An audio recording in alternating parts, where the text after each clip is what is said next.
Hey all, here at osandvtxreviews.com, you're watching our retro review of the Blackberry Storm 1 for Verizon Wireless. This is a very unique smartphone because back when it first was released, it was BlackBerry's first smartphone to ever come with a touchscreen display.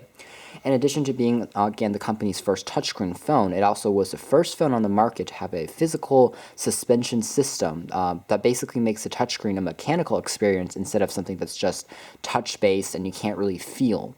Again, BlackBerry is a really infamous company known for their great QWERTY keyboards and ability to, again, input text at a very high speed and accuracy. And so with a touchscreen device, a software keyboard was something that many people doubted could really be as easy to use as a physical keyboard. And again, BlackBerry tried to quell these worries by making a screen that physically pressed down and acted like a button when you're pressing it. And as a result, when you're texting on this phone, it feels like you're texting on a physical keyboard, because whenever you're pressing on something, you actually have to physically press down on the screen and it's going to click, and you're going to hear that click just like you will hear it on a keyboard. As a result, this phone, again, was really appealing for people who love to text message, for really corporate users, and it also appealed for the older audience, especially for grandparents and people who are using a smartphone for the first time, because I know that when I'm looking at my grandma, she really just wants to press down on the screen, because when I'm giving her an iPhone to toy around with, she always looks at these icons and buttons and she thinks that they're like real buttons, so she wants to press down and she jams her fingers down on the screen. She doesn't really realize you have to be really light and just flick away to make the device actually more sensitive. And with something like this, it actually is beneficial, because she's going to press down, actually feel the click like a real button, and actually get that response, not damage her fingers and not damage the screen itself. So it had a lot of appealing features in terms of that department. Otherwise, the BlackBerry Storm, again, is a pretty traditional BlackBerry. It was the first version that actually came with a UI that supported touch for the Canadian manufacturer. It has a 4-axis accelerometer. In addition, the screen is a 3.2-inch capacitive, slightly multi-touch enabled screen, not in all applications. It also had a 3.2 megapixel autofocus camera on the back with an LED flash that took pretty decent images, but it was a little bit on the blurry side, although colors were pretty good. And overall, it was a very professional looking device that felt extremely solid and very modern looking. Although not quite as sleek as some other devices, it still looks, very solid and very professional. Again, the device's weight is in some aspects due to the use of materials that are very strong on this phone. For example, the battery cover is made out of one piece of stainless steel aluminum, and as a result, it weighs just a ton. And getting it out is also pretty easy. You basically slide these little two tabs on the sides of the battery cover up, and you'll be revealed by the heavy battery cover. The phone itself is made out of a lot of silver materials, soft touch materials, and also the glass, so it does have a lot of heft to it, which is actually a good thing on something like this. Now, behind the back cover, you'll find access to the battery, and also, surprisingly, on the BlackBerry Storm, a GSM SIM card slot, because this is a CDMA phone here in the United States. Now, the main selling point, again, of this handset, first, the screen, but secondly, the ability to actually world roam with a CDMA phone, which is previously unheard of on any other device out there. Basically, in the United States, you're locked to Verizon wireless service, but the instant you walked out of the borders of the US, you are switched over to the SIM card slot for the GSM network to get you, 3G capabilities for browsing the web and calling people. So again, this was something that's really useful if you planned on traveling a lot because you're a business professional, either to the US or to other countries like China, Beijing, stuff like that. You also had a micro SD card slot behind the back cover to expand on the memory for listening to music and watching movies and more media content on this product. The screen itself is pretty bright and vibrant. It has a very nice resolution that's very responsive and very much a delight to see. However, extreme angles do have a little bit of a poor response to them, but for the most part, the device is still very viewable under even direct sunlight, which is something not a lot of phones can claim in this day and age. As far as the UI is concerned, there's not a physical menu button that actually takes you into the menu. Instead, you have to press on the Verizon logo for a few seconds in order for that application to come up, or you can press on the menu button, which is actually the BlackBerry key, and you press that and it will come up with your menu application. You'll be noticing right now that if I'm really light with the device, it basically acts just like the iPhone or an Android device that has a capacitive touchscreen. It's very sensitive and responsive. And in some applications and instances, such as the menu drawer, I can just really lightly slide up and down to access my applications. I don't even have to press down on it. But in order to firmly select something, for example, if I want to see a clock, I have to then press down, and you can actually see the clock go down, the screen go down. So let's try that. You can see that I pressed down on the screen and the application was launched. So press down, you get just a very interesting response from it in general. However, this process does take a little bit of practice to get used to, because at first, because I was a Android and a iPhone user, coming to a screen that I actually had to physically press on was something that's kind of unnatural, and you're thinking, oh, I'm gonna break this phone because I'm too hard on it, but actually you do have to press down if you want to access any feature at all. However, over time, this was just something that I got used to, and I felt that in part it was something that was actually good in the long run. And as I started using it more and more, I thought that it became more and more natural as an experience. However, one of the bigger concerns I had for the BlackBerry Storm 1 was the build quality of the screen, because you're going to press down on it a lot. It has to withstand a lot of stress from your fingers. In addition, the moving parts means that there's a higher chance of the device failing, before maybe even the warranty is up and stuff like that, and having to go and replace it. And actually that wasn't a large issue, because you can see here that a few years later the device is still running just fine. It's just that because the phone has a larger gap between the top and edges, a little bit more of dust and grit can get into it than on other devices like the iPhone or, again, an Android handset. On the main menu, you have access on the top to your battery information. As far as battery life is concerned, it's pretty decent on this handset. We could get about 3 days of constant usage out of this before we had to recharge, which is pretty impressive. You have a volume control, have a time for an alarm clock and a date. You also have access to an indication that's telling you if your wireless data services are turned on and off. And below that, you have access to 8 icons that are basically your main, mostly used icons, so they're going to remain there for you to easily access even when the phone is just unlocked. And you can see that the device, this includes messaging, SMS, contacts, calendar, VCast music, media, phone, and VC Navigator for GPS navigation.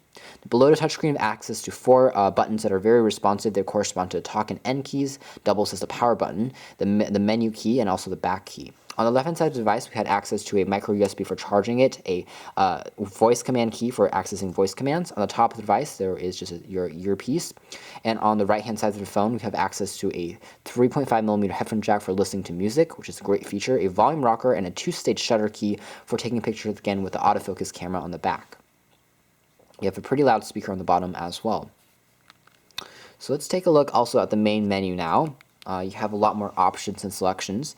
Interestingly, because this is something BlackBerry was implementing for the first time, there's not a lot of bloatware that was installed by Verizon or by BlackBerry for that reason. So it's a pretty clean slate experience. In terms of messaging, again, I'm going to show you the QWERTY keyboard.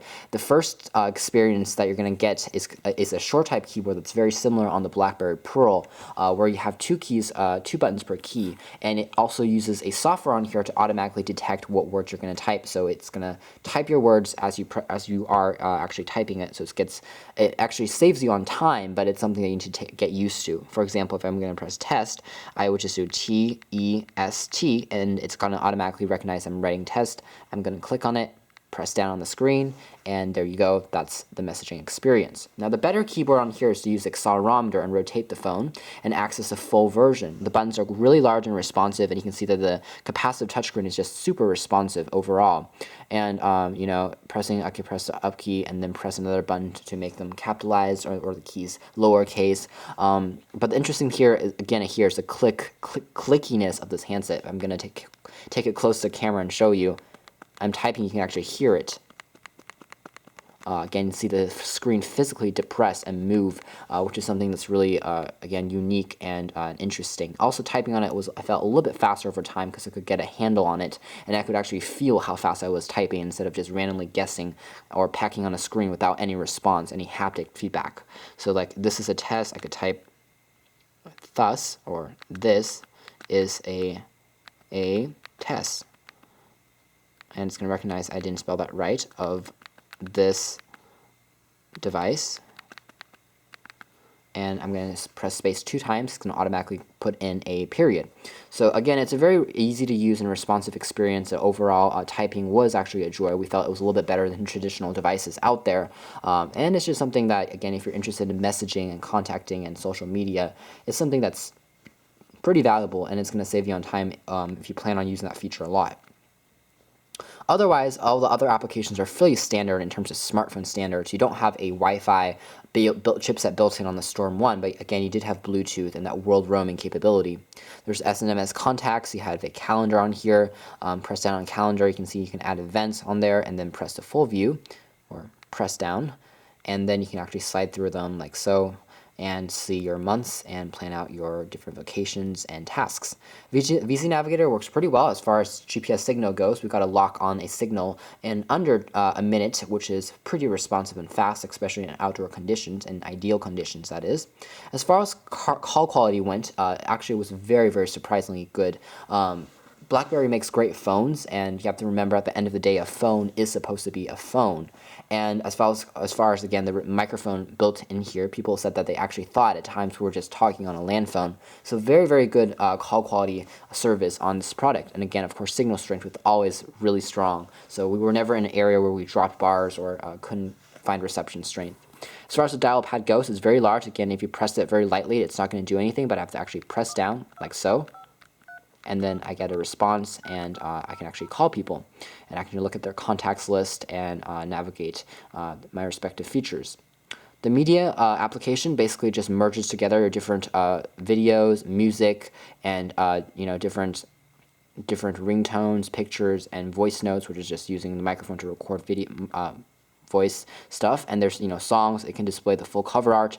This is just a little demo that was preloaded on here. You can see the cover art will be displayed there. The microphone, the speaker will be playing the music on the bottom. It's very, very loud, and it's very decent. And it's not the most fancy MP3 player out there, but it does the job very good, very well. And you can see that the 3.5mm headphone jack also comes in handy when you're listening to music. Of course, in terms of video experience, the screen isn't the largest out there, but it's bright enough and vibrant enough to play back stuff pretty well. A sample image I was included here is just a trailer, but you can see that, again, it's pretty good, pretty enjoyable experience. So if you're planning on watching clips and movies on the go, this is a good one to get, because stuff doesn't really stutter on this phone at all. So let's take a look at, if I want to, again, tap away by scrolling through this. Overall, it's a pretty good experience in terms of watching movies and content. Now, another worry I had for the screen was because it physically moves around. You can see that a little bit of light actually leaks out from the top corners of the device. Not a big deal, but it's a little bit of an irksome thing, especially in the darker conditions. It seems a little bit lower quality than it could have been, but overall, yeah, it's a pretty nice experience, and I was fairly impressed with the product. The BlackBerry Storm also comes included with 1 gig of integrated storage. Again, you can expand that by micro SD card, but the 1 gig of storage can be used for playing back music, taking pictures without an SD card installed, and again, recording videos and accessing content, again, without having to purchase a third-party memory card. Again, this is a pretty cool feature as well. In terms of clock, this can be used as a bedside clock, and you can set alarms. It's a fairly beautiful clock as well. We like how this feature is pretty dedicated and nicely integrated by the company. In terms of games, there are 2 preloaded games on here. You have a brick breaker style game. You also have a word mole, which is like Scramble. And playing this game is fairly easy. You just slide your press on the screen to tap the ball, and then just slide left and right without having to press down fully on the screen in order to, again, break all the bricks. It's a fairly addictive game, and it's easy to play around, which is something we're glad that BlackBerry added onto the phone. Downloads, fairly responsive. You can download stuff over the web using the web browser and then put it on here. As far as the mobile web browser is concerned, there's no pinch to zoom support. Pages loaded pretty fast, but they were not as optimized as, say, on something on Android or iOS. So the browser could use some work, but of course you can install a third-party browser such as Opera Mobile, and that will be 10 times better. And I can promise you that, because in terms of speeds, it's faster, and optimization is also a lot better. Otherwise, you have a setup widget, a wireless manager for helping you search through things, a universal search client, a music player, a lock to lock the phone, and a power off button. And overall, it's just a pretty good device. Overall, it's a very solidly built phone. Has a lot of corporate email-based services that are very responsive. Will keep you up to date, even if you're working or playing with the phone. Again, you also have a memo pad, a tasks, a calculator on this to create quick, computations. And you also have access to Word, Excel, and PowerPoint presentation editors on this product, so you can, again, work on the go and create slides for PowerPoints, write reviews for Microsoft Word, and all of that while you're on the car or on the train. So again, it's a very impressive device. It has a lot of features built right on end. You can install more from the App Store that came included with a further firmware update. And overall, the Blackberry Storm is a milestone because it was the first, again, Blackberry device to ever come with a touchscreen. And of course, in today's standards, we now have tablets from Blackberry and updated phones such as a Q10. A lot of stuff that's coming up from the company in the future. Still, a very interesting product to take a look back at, and again, the unique suspension mechanical screen was something that you don't see in everyday smartphones, and it's something that BlackBerry took a risk in creating, and we're glad they did because it really set the phone apart from anything else out there on the market. So thanks for watching this retro review of the BlackBerry Storm 1 for Verizon Wireless here at osmvtxreviews.com.